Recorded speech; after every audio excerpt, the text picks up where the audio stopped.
Well, here we are again, Wednesday. Hope everybody's okay.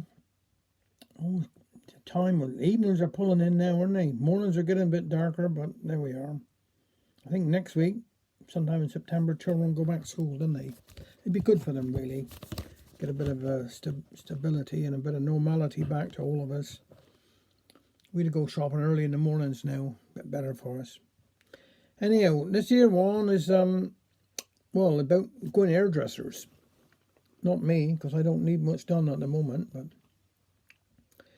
How we doing? Got time a cup tea, have we? I'm gonna have my hair permed directly. I've been putting them off and putting them off, but it's no good. It can't be done. I got a nice little maid to doing. She isn't scissors mad, if you don't know what I mean.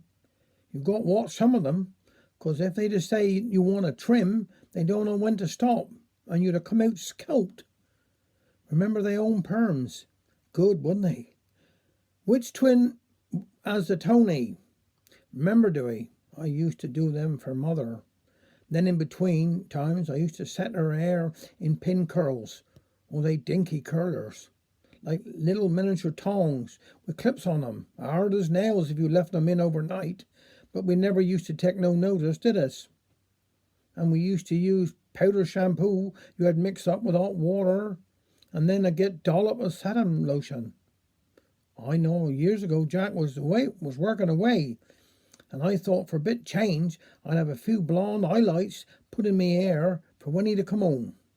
For some reason I went to a different hairdresser to what I belonged to, and they started in to put these ear highlights. I had it done for, so I wasn't worried, leastways not till the last stop shop, when she dried out. And he was all colours. I tell you what, he was purple, pink and grey. I aren't kidding. You should have seen it. I was worried sick. I said to the maid, I can't go out like this. What are you going to do about it? I can't understand it, she said. He don't belong go like that. Oh, that's very well, says I. How long will I stay like this? My husband's coming home, Mara, and he'll think I've gone mad.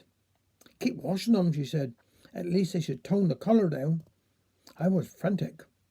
Jack's face was a picture when he seen 'em. He laughed his head off. It's all right for you to laugh, I said. You haven't got 'em. I'm sorry, he said, but you got to admit he do look funny. I could see the funny side, Mum, afterwards, but I thought that's the last. I shan't have colour put in again. Of course I did, but not in that shop. I never went back there no more. They closed down a while after, and I thought no wonder if that's what they doing to people. But as I was saying, this little man I got now, they'll do a very good job. So off I goes directly to be made even more beautiful. Stand it, Kenny. Now I got another little poem here. David Prowse. Saturday night at the Regal. It was Saturday night at the Regal. My persuasions had reaped their reward. I had Alma beside me, for gone with the wind, and for hours of heaven assured. Oh, I waited so long for this moment, sat next to this damsel of dreams, in the back row where passion would smoulder and burn to outrival events on the screen. For a while I controlled my impatience, then I tweaked at the curls of her head. She turned with a whisper like gravel of glass. Oh, go and get me some popcorn, she said. Well, whatever my angel requested was hers upon instant command, so I hastened to fetch her desired little treat, which she tenderly snatched from my hand. It was clear that, despite all her virtues, she was not one accustomed to share. The popcorn was opened and gobbled and crunched with a glazed and inscrutable stare.